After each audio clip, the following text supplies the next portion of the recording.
Inilah sejarah asal-usul malam Lailatul Qadar yang sangat menakjubkan. Pada malam Lailatul Qadar, dahulu Al-Quran diturunkan seluruhnya dari Lauhil Mahfuz ke langit dunia. Selain itu, alasan dinamakan malam Lailatul Qadar adalah sebab pada malam ini semua urusan dan keputusan untuk tahun itu dan tahun yang akan datang ditetapkan, seperti tentang rezeki, ajal, dan lain sebagainya. Malam Lailatul Qadar adalah malam mulia yang lebih baik daripada 1000 bulan. Pada malam ini para malaikat turun untuk mengucapkan salam kepada hamba Allah yang beriman.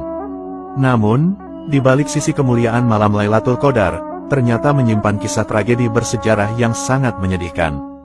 Diriwayatkan dari Ibnu Abbas, bahwa dahulu malaikat Jibril alaihissalam pernah bercerita kepada Nabi Muhammad tentang sosok lelaki bernama Syamun al-Ghazi. Syamun al-Ghazi dikenal sebagai seorang mujahid handal yang pernah berperang melawan orang-orang kafir selama 1000 bulan lamanya. Hebatnya, ketika berperang, Syamun al-Ghazi hanya memakai tulang dagu unta sebagai senjatanya. Hal ini sebab ia tak punya alat-alat perang. Ajaibnya, ketika orang-orang kafir dipukul dengan tulang unta itu, maka tak terhitung korban yang tumbang dari mereka. Selain itu, tulang unta yang dimiliki Syamun ternyata mempunyai banyak kesaktian. Di saat Syamun al-Ghazi merasa haus, maka akan mengalir air segar dari sela-sela gigi tulang dagu unta itu, lalu diminumnya. Kemudian di saat perut Syamun al-Ghazi merasa lapar, maka muncullah daging dari tulang itu, kemudian Syamun memakan daging itu. Diketahui, bahwa Syamun al-Ghazi berperang melawan kaum kafir setiap hari sampai ia berumur 1000 bulan. Jadi jika dikalkulasi, 1000 bulan sama dengan 83 tahun lebih 4 bulan. Orang-orang kafir benar-benar tak mampu mengalahkan Syamun al-Ghazi. Suatu ketika, orang-orang kafir mencoba merayu istri Syamun al-Ghazi yang kafir untuk menghabisi nyawa suaminya. Orang-orang kafir lalu berkata kepada istri Syamun, "Sungguh, kamu akan aku beri harta yang melimpah jika kamu mau membunuh suamimu." Istri Syamun menjawab, "Aku tak mampu membunuhnya." Orang-orang kafir lantas berkata, "Kami akan berikan kamu seutas tali yang kuat. Ikatlah kedua tangan suamimu itu dan juga kedua kakinya saat sedang tidur. Lalu, nanti kami yang akan menghabisinya." Kemudian, istri Syamun menyetujui tawaran itu. Ketika Syamun sedang tidur pulas, sang istri yang durhaka itu lantas mengikat tubuh Syamun sekuat-kuatnya menggunakan tali pemberian orang kafir. Ketika Syamun terbangun dari tidurnya, ia pun terkaget dan bertanya kepada sang istri, "Siapakah yang mengikatku?" Sang istri menjawab, "Akulah yang mengikatmu hanya untuk menguji kekuatanmu." Atas kekuatan dan kekuasaan dari Allah Subhanahu wa Ta'ala, Syamun lantas dengan mudahnya mampu melepaskan tali-tali yang mengikat tubuhnya itu. Karena hal itu gagal, kemudian orang-orang kafir memberikan sebuah rantai lagi kepada istri Syamun untuk mengikat sang suami. Diharapkan semoga saja Syamun tak mampu melepaskan tali rantai itu.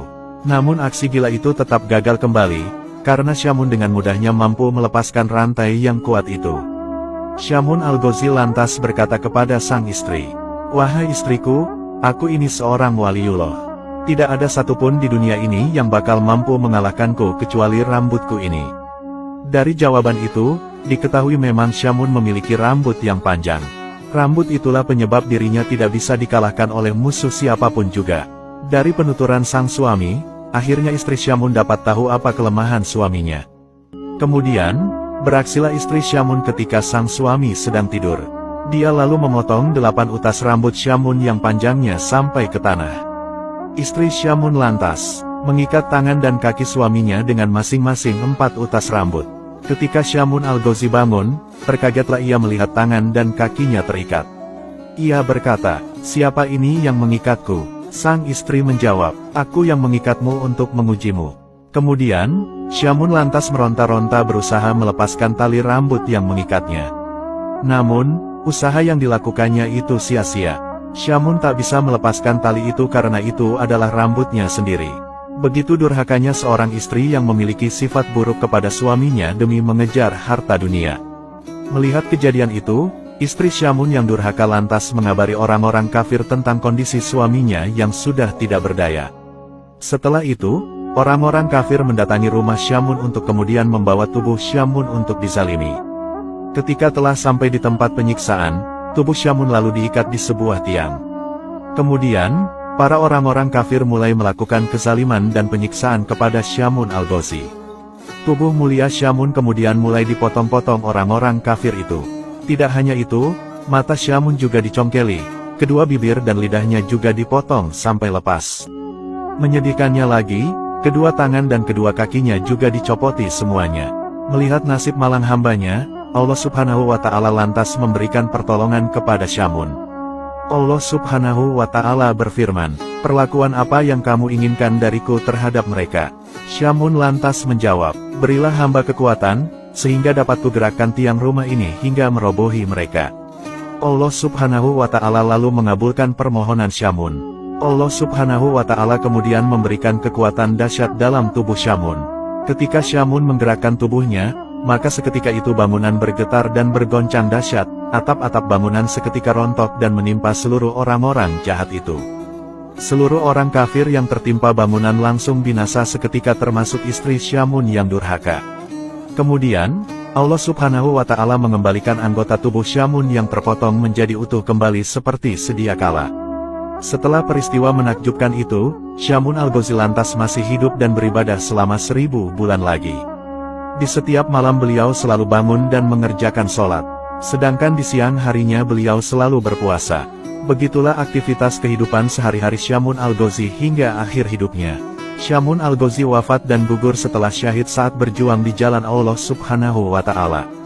Setelah mendengar kisah luar biasa itu, para sahabat Rasulullah lantas menangis haru dan ingin sekali seperti Syamun. Mereka lantas bertanya kepada Rasulullah, "Ya Rasulullah, apakah engkau tahu pahalanya?" Rasulullah menjawab, "Aku tidak tahu." Dari situlah Allah kemudian mengutus malaikat Jibril untuk turun dengan membawa surat Al-Qadar. Allah berfirman, "Wahai Muhammad, aku beri kamu beserta umatmu malam Lailatul Qadar, yang beribadah pada malam itu lebih utama daripada beribadah selama 1000 bulan.